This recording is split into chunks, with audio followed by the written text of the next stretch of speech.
Conseil des ministres hier au palais présidentiel, plusieurs mesures prises. Parmi ces mesures, une innovation relative à la fête du travail.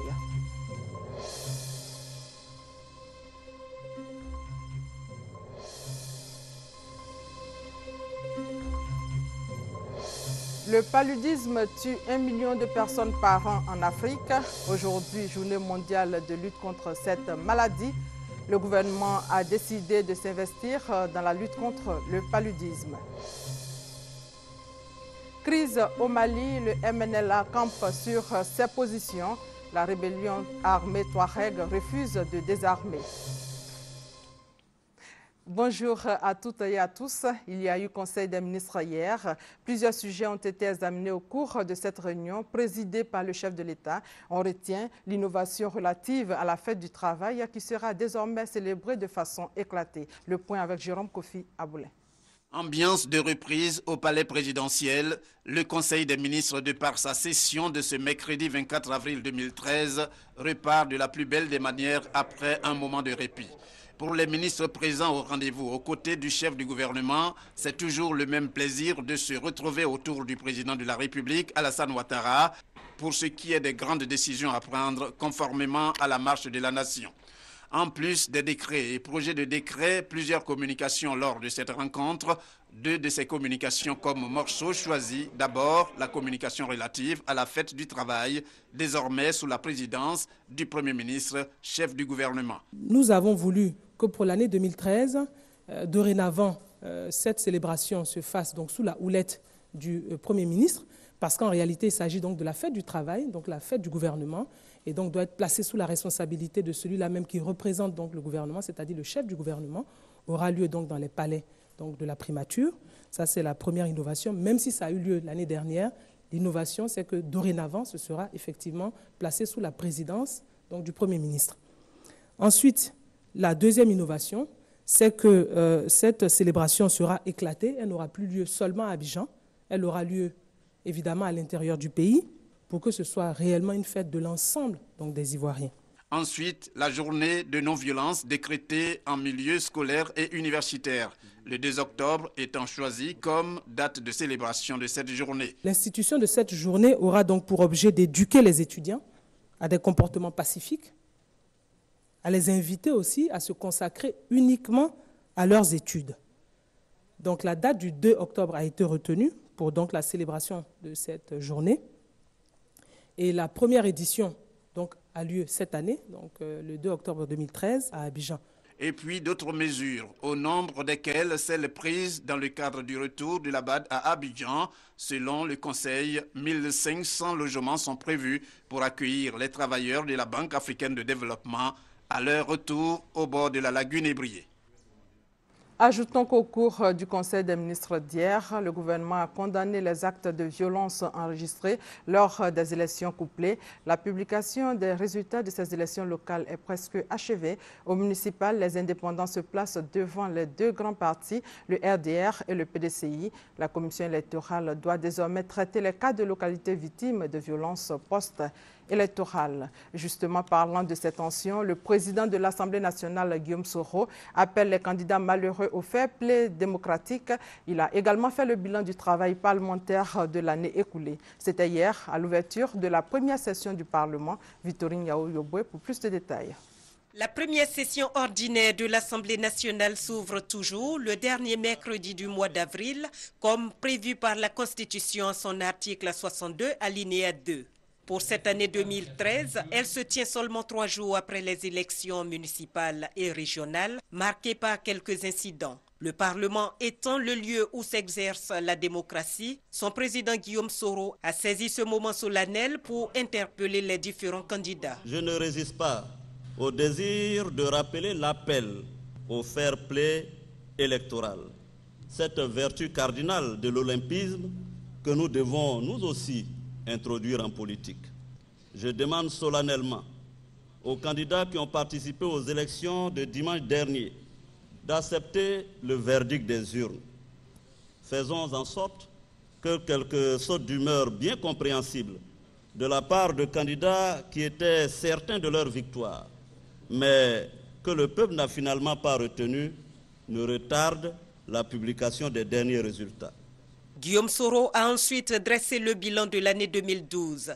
À son actif, la rénovation de l'Assemblée nationale, l'élaboration d'un plan stratégique, des objectifs du Parlement et le renforcement de la diplomatie parlementaire. Toutes ces actions ont porté des fruits puisque la Côte d'Ivoire retrouve petit à petit son rayonnement dans la sous-région et hors de l'Afrique.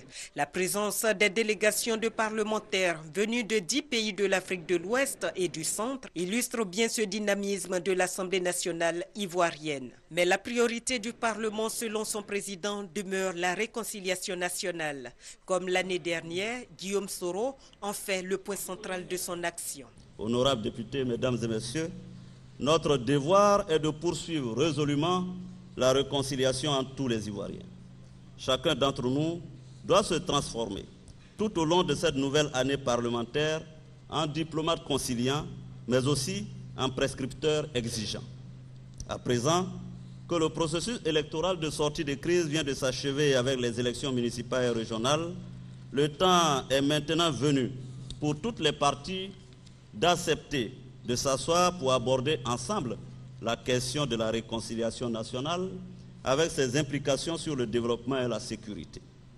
Pour réussir cette mission, l'Assemblée nationale compte sur le gouvernement, la chefferie traditionnelle, mais aussi sur les amis de la Côte d'Ivoire, présents à l'ouverture de cette première session ordinaire. Au nom des parlements frères, le président de l'Assemblée nationale du Gabon s'est félicité des efforts consentis par la Côte d'Ivoire pour renouer avec la paix. Le peuple gabonais, par ma voix, tient à réaffirmer qu'il se tiendra toujours aux côtés du peuple frère ivoirien pour encourager ses efforts dans le processus de réconciliation et de pacification totale qu'il a entamé.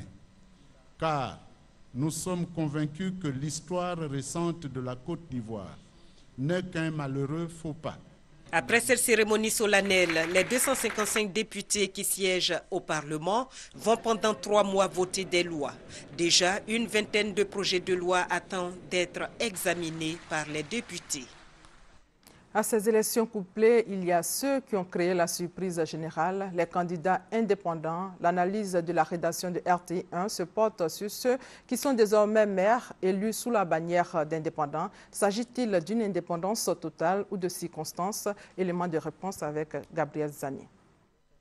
N'ayant pas été choisis par les partis politiques pour être candidats aux élections municipales et régionales, de nombreux candidats aux mairies et aux conseils régionaux se sont présentés en indépendant pour avoir les chances de gagner les élections couplées. Gajan, candidat indépendant à Grand-Laou, est élu maire selon les résultats proclamés.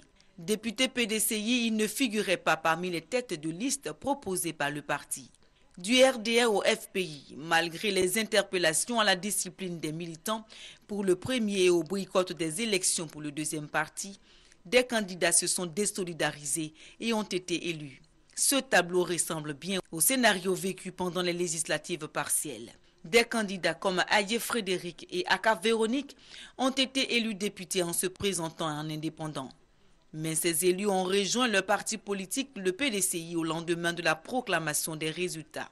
Manque de confiance, méfiance au sein des partis politiques ont poussé de nombreux candidats à faire cavalier seul, et cela d'autant plus qu'ils sont assurés de leur cote de popularité auprès des électeurs. Conséquence de la présentation de leurs candidatures, fraction des voix des électeurs dans les localités ciblées.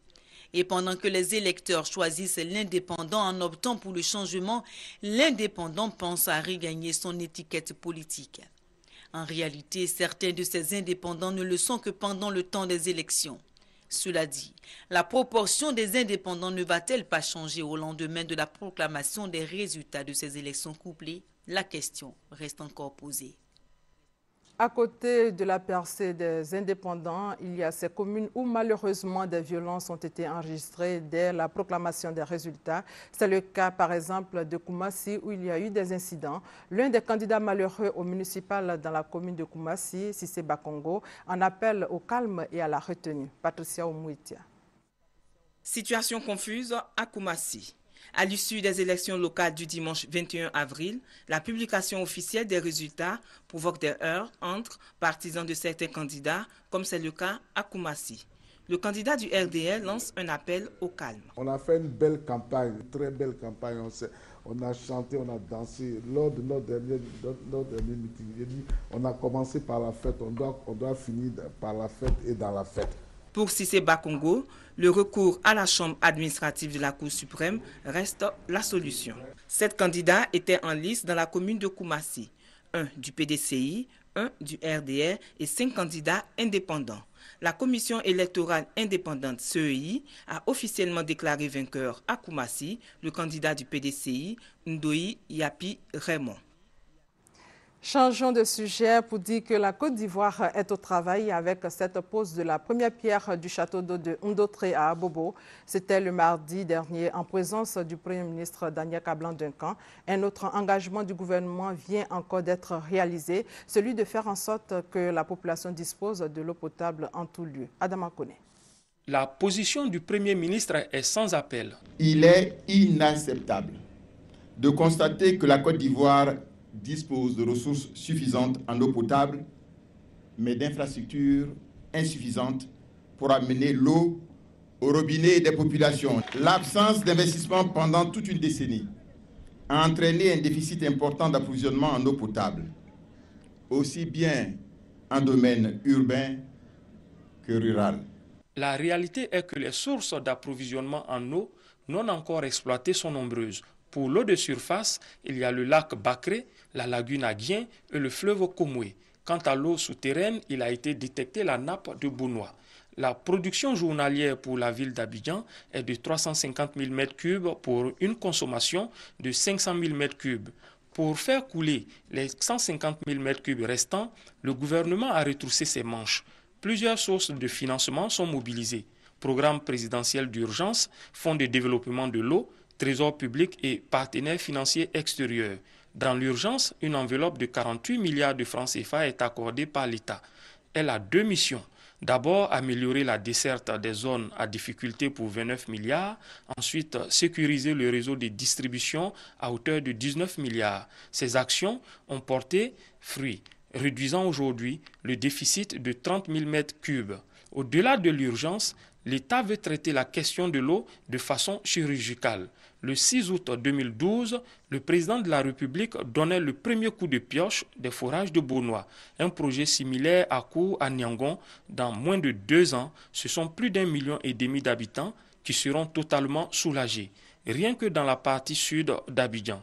L'intérieur du pays n'est pas en reste. Quelques exemples, dans le village de Kirifi, dans le département d'Abangourou, 22 millions de francs CFA seront injectés pour l'adduction d'eau.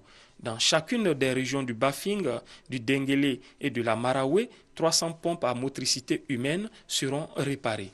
Des actions qui démontrent tout l'intérêt de l'État à la question de la gestion de l'eau. Une page santé dans ce journal. Toutes les minutes, un enfant meurt du paludisme. C'est pourtant une maladie évitable. Aujourd'hui, journée mondiale de lutte contre le paludisme. Le gouvernement ivoirien mobilise les populations et les partenaires à s'investir dans la lutte contre cette maladie. Honorine Ngori. La ministre de la Santé et de la lutte contre le sida, Raymond Kofi Goudou, fait le point de la situation sur le paludisme en Côte d'Ivoire à la faveur de la célébration de cette journée. En Côte d'Ivoire, le paludisme demeure la première cause de consultation dans les centres de santé. Il représente 43% des motifs de consultation dans les formations sanitaires et 26% des décès hospitaliers. Les enfants âgés de moins de 5 ans et les femmes enceintes sont les plus touchés et payent un lourd tribut à la maladie. Le gouvernement de Côte d'Ivoire a pris l'engagement de faire de la lutte contre le paludisme une priorité. Pour ce faire, il a pris d'importantes mesures visant à assurer un accès gratuit et équitable pour tous au traitement du paludisme. Il s'agit entre autres de la gratuité de la prise en charge du paludisme pour la population, de l'inscription d'une ligne budgétaire de plus de 2 milliards de francs CFA pour l'achat de moustiquaires imprégnés de longue durée d'action, pour également les populations vulnérables que sont les enfants de moins de 1 an et les femmes enceintes. La ministre de la Santé exhorte les populations à utiliser tous ces moyens de prévention qui passent également par des mesures d'assainissement de l'environnement. La 6e journée mondiale de lutte contre le paludisme se déroulera à Tiasalé le 30 avril prochain. Et le paludisme tue 1 million de personnes par an en Afrique. En 2012, la Côte d'Ivoire a été classée 5e pays endémique dans le monde. Aujourd'hui, la lutte contre le paludisme reste donc une priorité pour le gouvernement ivoirien. Le point de la situation avec Fatou Fofana. En Côte d'Ivoire, le paludisme est la première cause de consultation dans les centres de santé. Les plus touchés sont les enfants de moins de 5 ans et les femmes enceintes. Le paludisme a en plus de cela un impact sur les finances des familles. Il entretient la pauvreté car 25% des revenus sont consacrés à la prévention et au traitement. Il est responsable de la moitié des absences dans les milieux scolaires et professionnels. La bataille contre le paludisme est donc plus que jamais engagée dans le pays. Cette maladie endémique est d'ailleurs inscrite au rang des affections prioritaires du Plan national de développement sanitaire 2009-2013. L'objectif à long terme est d'atteindre 0 décès liés au paludisme. Pour l'heure, il est question d'assurer la prise en charge d'au moins 80% des cas. Une autre maladie qui fait des victimes, c'est la poliomyélite. La Côte d'Ivoire a décidé à éradiquer totalement cette maladie invalidante. Une campagne de vaccination est lancée aujourd'hui pour lutter contre la polio. Mais avant cette campagne, le message du gouvernement commenté par Honorine Aingouri. Au cours du 4e passage en novembre 2012, plus de 7 500 000 enfants de 0 à 5 ans ont pu être vaccinés contre la poliomyélite avec un taux de couverture de plus de 100% au dire de la ministre de la Santé et de la lutte contre le sida. Ce qui motive ce premier passage de l'année 2013 est dû au fait que plusieurs localités ont été insuffisamment visitées par les vaccinateurs. La persistance d'enfants non vaccinés dans ces zones ainsi que la persistance de la circulation du poliovirus sauvage dans la sous-région ouest africaine font courir le risque au pays de connaître une autre épidémie comme celle de l'année 2011 avec 36 cas confirmés de poliomyélite enregistrés. La ministre de la Santé et de la lutte contre le sida invite les parents à la mobilisation. Chers parents, chères mères, je dirais même chères mamans, je voudrais vous demander d'amener vos enfants pour les faire vacciner. Seulement 2 gouttes, car le vaccin protège les enfants contre la poliomyélite. Et en plus, il est gratuit. Il ne donne pas la fièvre, ni la diarrhée, et n'empêche pas les filles d'avoir plus tard des enfants. Sont concernés par ce vaccin contre la poliomyélite les enfants de 0 à 5 ans. De la vitamine A et des déparasitants seront également administrés aux enfants. Et j'ajoute que la première campagne de vaccination de l'année contre la polio a été lancée ce matin à Montezo, à Alépé, pour permettre d'atteindre les zones les plus reculées du pays. Le Rotary International, à travers sa commission Polio Plus, a remis au ministère de la Santé un lot de matériel d'une valeur de plus de 96 millions de francs CFA. Chantal Akandan. Ces personnes sont handicapées depuis l'enfance. Parmi ces handicapés, ceux qui ont souffert de la poliomyélite et qui n'ont plus l'usage de leurs jambes. En Côte d'Ivoire, le dernier cas de polio remonte au 24 juillet 2011. L'objectif à atteindre est d'éradiquer totalement la maladie. C'est justement pour bouter la polio, cette maladie invalidante, que le Rotary Club International fait don de plus de 96 millions de francs CFA en matériel. Le Rotary souhaiterait, à travers ce don, soutenir les efforts du gouvernement en vue de parvenir à éradiquer la polio de notre pays, d'Afrique et partant du monde entier. Nous sommes si près du but, nous sommes condamnés à réussir. Ce geste vient appuyer l'État ivoirien à conduire avec succès sur toute l'étendue du territoire national le premier passage 2013 des Journées nationales de vaccination contre la polio prévu du 26 au 29 avril prochain. Fait marquant au cours de cette cérémonie, la distinction du docteur Guy Daipo pour son implication dans la lutte contre la polio. Parlons maintenant éducation. 40 enseignants du service autonome de l'alphabétisation sont en formation. C'est une formation en technique de montage et de gestion de projet. Le point avec Mamadou Kwasi. En Côte d'Ivoire, 51% de la population ne sait lire ni écrire. L'État ivoirien, pour apporter une solution à ce problème, a mis en place un système d'alphabétisation pour permettre à une grande partie de rattraper le retard. Aujourd'hui, une innovation est trouvée, celle de permettre à ces apprenants de bénéficier de la technique de conception et de gestion de projet. Avant sa mise en œuvre, les formateurs des cours d'alphabétisation se familiarisent à cette technique.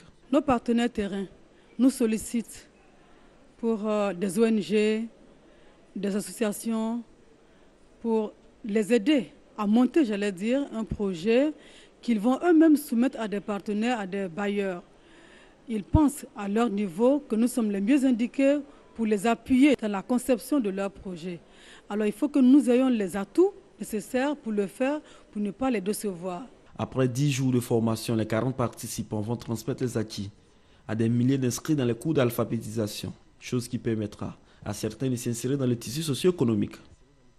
Focus sur Dianra, au nord de la Côte d'Ivoire. L'accès à cette localité est très difficile. La ville est enclavée. Dianra souffre donc de plusieurs maux. Les détails avec Alvorassa. Dianra, localité située à plus de 600 km au nord d'Abidjan, est une commune et même un département enclavé. Diarra est entre Mankono à l'ouest, Bouandougou au sud, Gorogo à l'est et Boundiali au nord. Véritable carrefour donc, mais qui ne connaît pas le développement depuis plusieurs années. À Diarra, l'électrification de la ville est faite de façon anarchique. Des risques pour les populations. Et plusieurs villages ne sont pas électrifiés du reste. À Diarra, le château d'eau en construction depuis l'année 2000 n'est pas achevé. Les populations boivent l'eau des marigots et des puits. Je dis, le problème de Diarra aujourd'hui même, ce qui nous touche aujourd'hui, c'est l'eau. Toujours, on a des maladies, on ne sait pas où ça vient, alors que les docteurs nous disent que ça vient de l'eau. Pour se rendre à Diarra, il n'y a que des pistes en mauvais état. De Bouandougou à Diarra, par exemple, pour une centaine de kilomètres, vous mettez facilement 5 heures ou 6 heures de temps. Et régulièrement, à la fin du parcours, ce sont des ennuis mécaniques. Notre équipe de reportage a fait les frais, un pneu cassé et le moteur touché. Diarra, ville carrefour au nord de la Côte d'Ivoire, attend donc de profiter de sa situation géographique. Et cela viendra certainement des futurs élus. Crise au Mali, le MNLA campe sur ses positions. La rébellion armée Touareg au Mali, qui contrôle la ville de Kidal dans le nord, ne veut pas de la présence sur place de l'armée malienne. Le MNLA refuse de désarmer. Regardez. Le mouvement national de libération de l'Azawad durcit le ton. Reçu ce mercredi à Paris, à la représentation du Parlement européen, le vice-président du MNLA critique le processus de réconciliation en cours au Mali. Le mouvement rebelle estime que les autorités de transition maliennes mettent la charrue avant les bœufs. Ce n'est pas le moment du fait que nous pensons que le Mali allait mettre une commission de négociation. Pour le mouvement national de libération de l'Azawad, la réconciliation au Mali passe par les négociations directes avec Bamako. Des négociations que le MNLA pourrait faire basculer en sa faveur en utilisant un moyen de pression, Kidal. Le mouvement rebelle participe à la sécurisation de cette grande ville du nord-est du Mali depuis la fuite des groupes djihadistes mis en déroute par les forces françaises. Aujourd'hui, on est entre deux feux. On a l'armée malienne qui nous menace, on a les terroristes qui nous menacent et on nous demande de déposer les armes. Alors, sans qu'il n'y ait vraiment autour de la table le gouvernement malien et le MNLA. Je pense que c'est totalement inacceptable. Le MNLA oppose donc une fin de non-recevoir à la demande du Premier ministre français.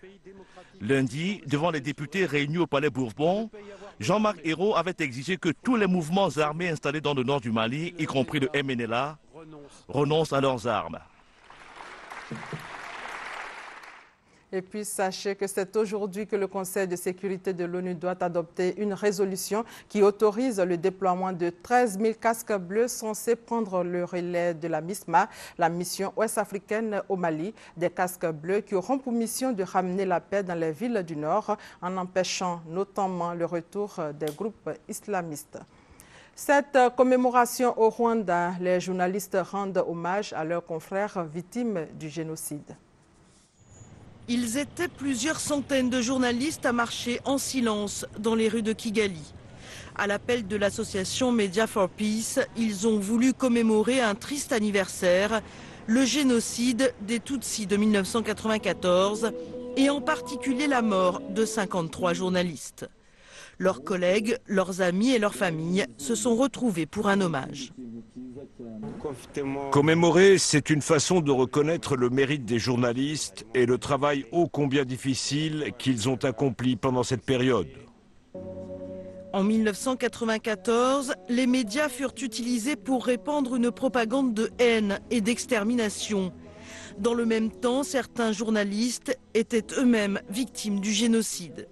Aujourd'hui, les commémorations sont l'occasion de faire le point sur le métier de journaliste. C'est une occasion, en tant qu'homme des médias, de prendre au sérieux notre mission de journaliste, de professionnel des médias, pour faire respecter l'état de droit, le respect de la vie humaine, et pour instaurer un avenir meilleur, un futur sûr pour tous. Pendant plusieurs semaines, les médias vont consacrer l'essentiel de leur programme au génocide. C'est le cas de Radio 10. La radio commémore, mais surtout elle engage une véritable réflexion, analyser, accompagner et éduquer. On essaye d'expliquer à la jeune génération ce que nous commémorons, car cela fait 19 ans et certains sont nés pendant le génocide, d'autres juste après. Ils ont vraiment besoin de comprendre et d'avoir une idée claire de ce que le pays traverse. Les journalistes rwandais s'investissent aujourd'hui pour aider les populations à se réconcilier et à se reconstruire. Ils se sont donnés pour mission de lutter contre l'oubli. La coalition de l'opposition syrienne a insisté mercredi sur un départ du président Bachar al-Assad comme préalable à tout règlement de la crise. Sur place, Washington et Moscou recherchent une solution politique. Sur ce document posté par l'opposition syrienne sur Internet, on peut voir et entendre des combattants rebelles faire le coup de feu dans la région stratégique de Qoussair et affirmer avoir pour objectif de déloger des combattants du Hezbollah libanais venus prêter main forte au régime. Face à la complexité de la situation et du jeu d'alliance qui menace à nouveau sérieusement d'entraîner le Liban dans la tourmente, Washington tente de jouer l'apaisement. Recevant l'émir du Qatar, un des principaux soutiens de la rébellion, Barack Obama a réaffirmé sa vision du conflit syrien. Nous coopérons étroitement avec le Qatar et d'autres pays pour essayer de mettre fin au massacre en cours là-bas. Parvenir au départ du président Assad, qui a montré qu'il n'avait aucune considération pour son propre peuple, et renforcer une opposition qui puisse mener à une Syrie démocratique pour tous. Tout comme Cheikh Hamad Ben Khalifa, le président américain a évité de réagir aux révélations du renseignement israélien attestant de l'usage d'armes chimiques par le régime de Bachar el-Assad. Il a laissé le soin à son secrétaire d'État de s'en occuper. Depuis Bruxelles, où il participait à une réunion de l'OTAN, John Kerry a indiqué que le Premier ministre israélien n'avait pas confirmé l'information et qu'il n'avait pas demandé à l'Alliance des préparatifs particuliers. Ce que j'ai suggéré à tout le monde, c'est que nous avions tous besoin de réfléchir à comment arriver à la table des négociations pour éviter une implosion de la Syrie, qui serait la pire conséquence. En marge de la réunion de l'OTAN, John Kerry a eu un entretien de 40 minutes avec son homologue russe Sergueï Lavrov. Selon le département d'État, les discussions étaient centrées sur la Syrie et l'importance de travailler à une solution politique réunissant toutes les parties en conflit. Le tour du monde en bref, commençons par le Bangladesh où au moins 200 personnes sont mortes dans l'effondrement d'un immeuble. Plus de 80 morts, 700 blessés dans l'effondrement d'un immeuble au Bangladesh. Le bâtiment, situé en périphérie de Dhaka, la capitale, abritait des ateliers de confection, des magasins et une banque. Il s'est effondré comme un château de cartes mercredi. Selon le ministre de l'Intérieur, il avait été construit sans respecter les normes de sécurité. Quelques heures avant le drame, des ouvriers s'étaient d'ailleurs inquiétés de fissures dans les murs, mais ils avaient été contraints de retourner travailler sur ordre de leurs supérieurs. Nouvel attentat anti-chiite au Pakistan, bilan 6 morts et une trentaine de blessés. C'est une voiture piégée qui a explosé mardi à l'entrée d'un quartier Hazara de Quetta, la capitale du Baloutchistan, où vivent la plupart de ces chiites pakistanais. C'est le 3e attentat anti-Hazara depuis le début de l'année. Les 2 premiers ont été revendiqués par un groupe sunnite radical.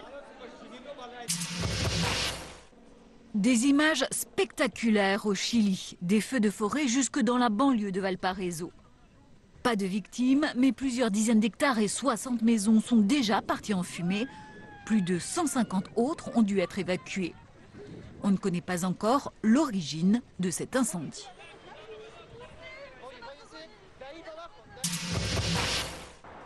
La crise en Espagne et les chiffres du chômage. Plus d'un quart de la population active, 26% et sans emploi, un record historique. Petite note d'optimisme tout de même, le chef du gouvernement, Mariano Rajoy, affirme que la hausse enregistrée au premier trimestre 2013 est la plus faible de ces dernières années. Voilà, c'est la fin de cette édition. Merci de votre fidélité.